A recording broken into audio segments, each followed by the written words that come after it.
Guys, mag-unboxing tayo dito kahit maingay na sa hindi tayo nakapiright.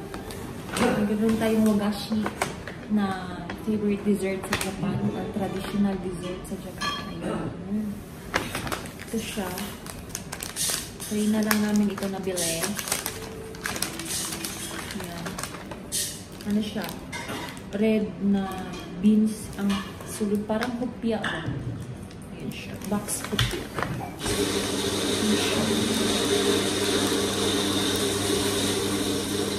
Ayan. Ganito siya, no?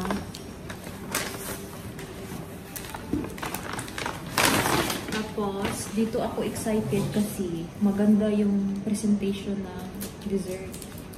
Ayan. Maliit yung lalagyan. Siya.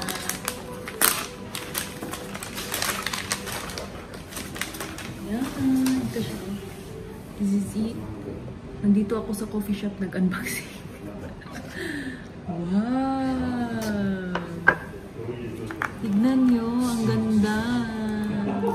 Wagashiya, ito ang meaning. Ilagay ko dito yung meaning.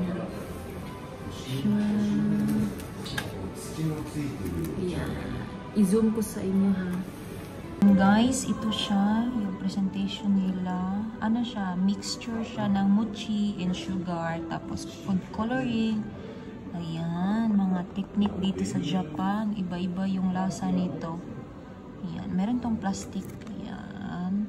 Diba ang ganda nila, oh. Ayan. Ang ganda. Ganda-ganda. Tapos ito yung mga flavor sa shop nila. Yung mga binibenta. Iba-iba, diba? Mahilig din matatamis yung mga Hapon kasi. Yan, yung mga, meron mga mochi, malagkit na kanin. Ayan. Yan siya, guys. Hanggang dito na lang yung vlog. Sana nagustuhan ninyo. Thank you for watching. Bye-bye. God bless you. Christmas tree.